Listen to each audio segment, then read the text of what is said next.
So I really wanted to change my hair color. This blue was grown out from last summer, but I'd never bleached my own hair before, and I was really nervous because I know a lot of things can go wrong with that. I watched so many Brad Mondo bleach fail videos, and I didn't want to be on one of those, though I would love for him to react to this video. I'm really curious what he would think about the final results. But anyway, back to the bleach. I'm using Blonde Me Volume 20 Developer. I figured this one would be more beginner friendly because it's not the most strong bleach, and I sectioned out my hair into 4 parts and braided the ones that I wasn't working with. So what I usually do when I go to a salon is I get a balayage ombre so that I don't have to bleach my roots. This way it's less maintenance, but I wasn't sure if I could pull it off at home, so I was gonna originally do my roots, and then I just got really nervous and last minute decided to attempt to do the balayage ombre on myself. So it is probably more challenging than if I were to bleach everything from the roots. But I was honestly mostly nervous about having some kind of scalp reaction from it being my first time bleaching my own hair, and I did not want to take up a hospital bed during this pandemic, so I went this route. So my technique here was to fully saturate the bottom to get that ombre effect, and then kind of try to blend that into the non-bleach part, and then randomly paint some pieces higher up to get that balayage effect. And I kept going back and forth on whether or not I wanted to attempt those e-girl streaks, so I kind of half-assed it. I brought the bleach up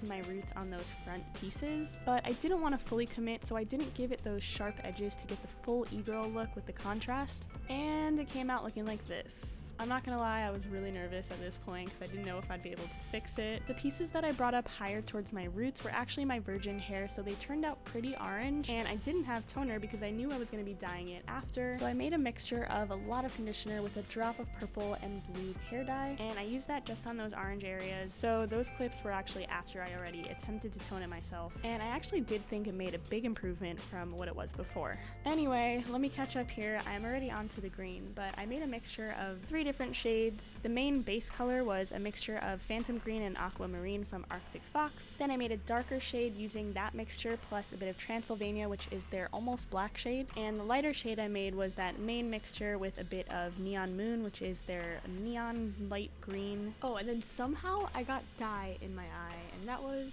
pretty scary, but it turned out to be fine. There's no harsh chemicals in it, thankfully. Anyway, I basically applied it from darkest to lightest from roots to ends and tried to blend that as best I could, and I used that lightest shade to frame the face in the front, and I let that sit on my head for quite a few hours. I used a plastic bag to contain the heat, and here's me enjoying ice cream while I wait for it. And here's the final results. I was actually really pleasantly surprised by how well the hair dye helped cover up all my mistakes. That dark shade in the roots I think helped to blend some of those pieces that I brought up too high and they were a little bit too contrast. But in the end, I'm really in love with this new hair color, and it also glows in UV light, which is really cool. But yeah, I'm really happy with it, but will probably be hiding from my grandma. Anyway, that's all. Thanks for watching. Bye!